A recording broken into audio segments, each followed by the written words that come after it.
ברוך אתה אדוני אלוקינו מלך העולם, אשר בחר בנביאים טובים ורצה בדבריהם הנאמרים באמת.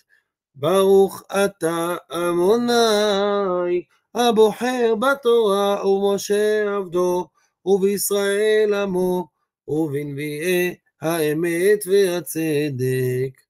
גואלנו אדוני צבאות שמו קדוש ישראל. ברוך אתה אדוני אלוקינו מלך העולם, צור כל העולמים, צדיק בכל הדורות, האל הנאמן האומר ועושה, המדבר ומקיים, שכל דבריו אמת וצדק.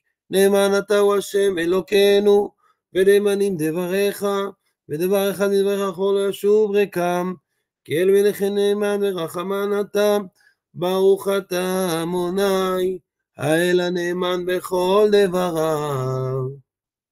רחם על ציון כי בית חיינו, ולעלובת נפש תושיע וצמח במהרה בימינו. ברוך אתה אדוני משמח ציון בבניה. שמחנו אדוני אלוקינו באליהו הנביא עבדך, ובמלכות בדוד משיחך, במהרה יבוא ויגל ליבנו.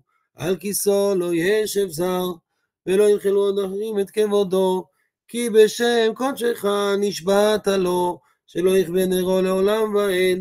ברוך אתה אדוני מגן דוד.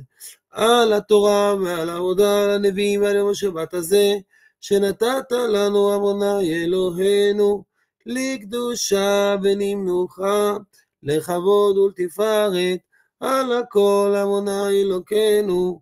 אנחנו מודים לך ומברכים אותך, יתברך שמך בפי כל חי תמיד לעולם ועד. ברוך אתה אדוני מקדש השבת, אמן.